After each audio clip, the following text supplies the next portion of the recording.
Speed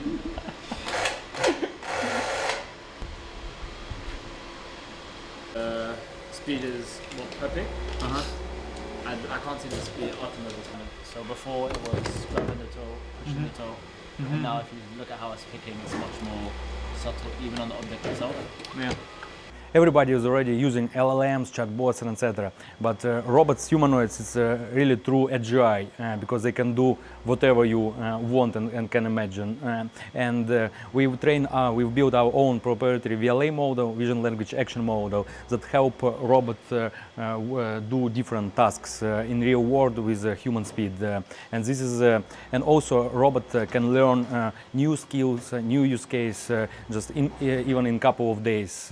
We just need to put a little bit additional data from this type of new use case, and robot can do whatever you can imagine. And this is a secret sauce.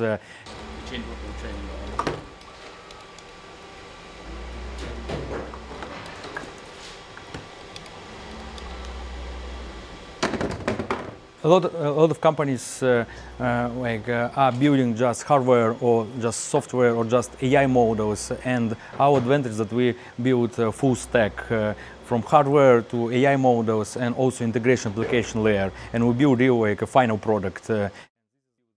And our main advantage is that we are the youngest company in the field, but we are the fastest.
So you're basically doing some smoke testing before we merge this into a new branch and make a new release, or is this already on a release, or what?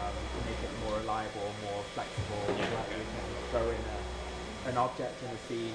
And So these are wheeled humanoid robots that are targeting industrial use cases, so manufacturing, warehouses, logistics, automotive suppliers, etc. But we also have an alpha biped, so that's a robot with 2 legs, and this is rounding out our ability to address lots of different use cases inside of industrial facilities. And so these are prototype systems. Our production systems are coming later this year, and those are the ones that will ultimately get sold to end customers and deployed in these facilities. where we release the latest version of the proposal, and the testing team will provide the testing team with them. So the AI systems are the most important aspect here. You could have designed similar hardware to this even a decade ago, but what's been missing are the brains and the control algorithms. So when we say that we trained the robot to walk in just 48 hours, what we actually did was we created this very high fidelity model of the robot, not just the surface level features, but also how do the individual actuators, the motors work themselves, what are the detailed dynamics of how those actually work, and you specify that very cleanly, and then you run massively in parallel, literally thousands of parallel simulations, where the robots are using something called reinforcement learning to try and learn how to walk, how to stay balanced, how to achieve these different activities that we've programmed them to achieve.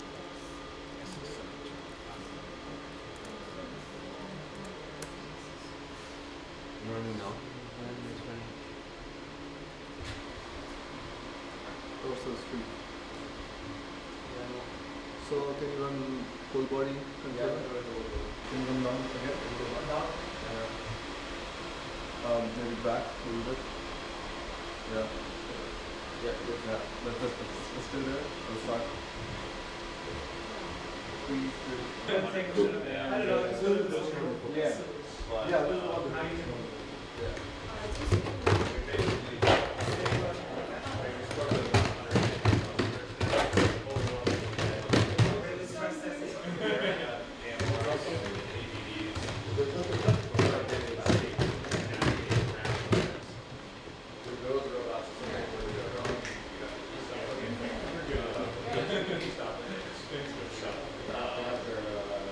So we could train only in sim, then deploy it onto the robot, and now the physical robot has learned in simulation, 10,000 plus years of walking just in those 2 calendar days that was then transferred to the robot. So this is how we got the robot walking so quickly, and this is a different paradigm than where these robots were, in the past decade.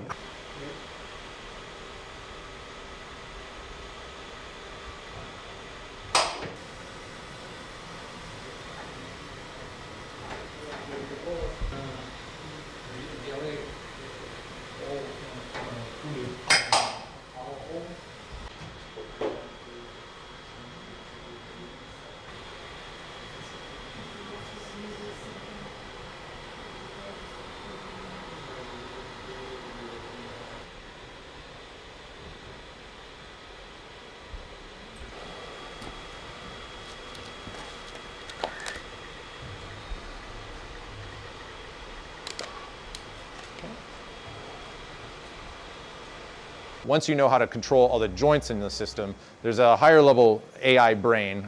We have the kinetic AI system, which is our AI brain that runs on all the different robots, and that's the one that learns from these data demonstrations and commands the whole body controller to control all the joints to accomplish whatever task we need to accomplish, whether that's doing machine feeding or picking totes or moving fenders in an automotive factory.